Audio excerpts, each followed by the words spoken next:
Mr. Dag Hammarskjöld was such a towering figure of the 20th century, and I have learned his stories. I must say, it's when I read it, it's very painful, to realize that tragic, that which is really gives us the inspiration that we should do better for the world, and we need a better society and stability to our societies.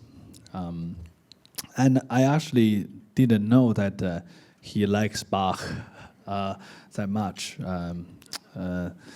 but I'm sure that he finds a lot of inspiration, from the great composers such as Bach, as Chopin,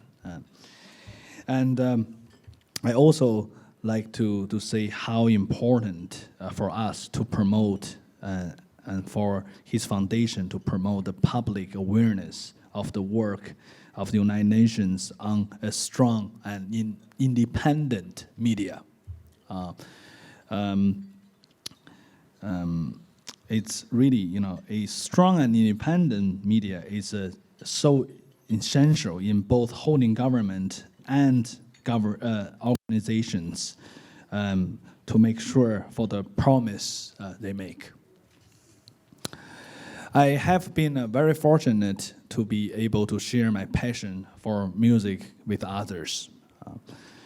Music has taken me to places I would never have been imagined, where I have met people of different cultures, of different means and experience. And I find everywhere that if I hear music, music makes our life better. And it heals, unites, and inspires. And it makes us a better people. I really believe in that. And whether it's the work with UNICEF 10 years ago, actually now has been 11 years ago, I still remember my first field trip to Tanzania. And I was transit in Nairobi. And I still remember the kids was very nervous, and I was very nervous. I didn't know how to talk to them. But I still remember they showed me how their country's music, and I started to play at a little keyboard, digital keyboard, and I started accompany them how to, dance with their music, and suddenly we became best friends. And and also afterward, they all like to learn piano with me. So I really felt the first time how powerful music it is. Thank you. Yeah. So that's why I'm also trying to giving children access to musical experiences. In 2008, I established my foundation, which is called the Lang Lang International Music Foundation. And we are trying to make the musical education in another level, particularly in many of the disadvantaged neighborhoods around the world. We are starting the first school in Harlem, in New York, and which is a school which never had music education before in their history. And we went in to the school, we bought all the keyboards, and we started to teach them in certain method. Because I believe in when you're teaching music, you cannot just letting them, hey, read the scores, and that's middle C. It's okay, but it's too far. Music is like language. You really need to speak to people. You need to communicate with. You cannot just say, I do my job, you do your job.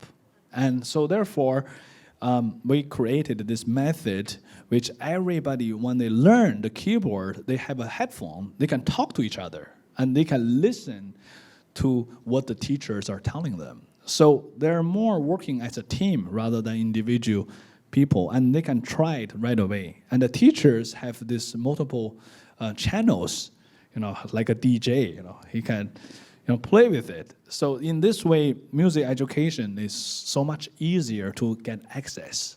So that's what we're trying. And then we're also now creating a program in the hospitals. We call it the Magic. So we're bringing the kids the same age as the kids who's in hospitals. So the kids will play music for them, and the whole hospital get really warmed up, and everybody. I remember the first day when we going there, the kids are so shy. We only saw one kid actually sitting in front of the piano from the hospital. And so our scholars, who's very young and very talented, they were like, "Do we only have one listener today?" I said, "Yeah, in this moment, yes, but try to do something." So the two pianists start playing.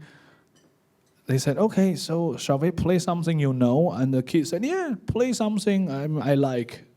So they start playing, the songs from today, like Pharrell Williams, Happy or something, And then suddenly, every kid came down, and we had a huge success of, 200, 300 kids, for the first concert. And I felt really proud because, if I'm the kids, who's sitting in the hospital, I will stay in my room also because I'm afraid to see people. Yeah, but again, music opens, our heart. Yeah.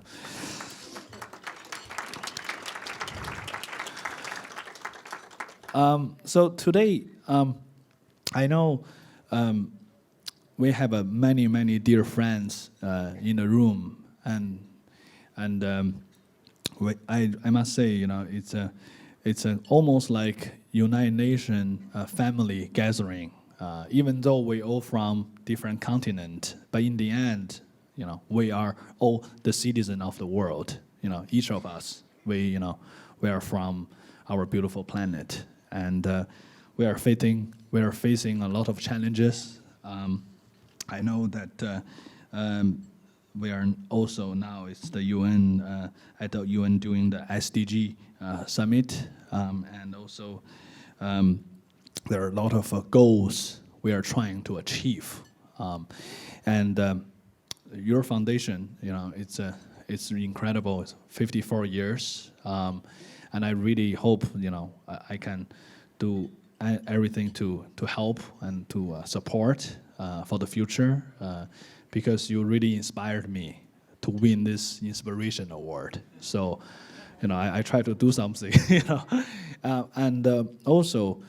As our dear friend said in the table, as a messenger of peace, I really feel that we need to do something, not just the title, and the title is beautiful, but it's also responsibility, and I hope that we will work together with all of you and to make a world better place. Thank you.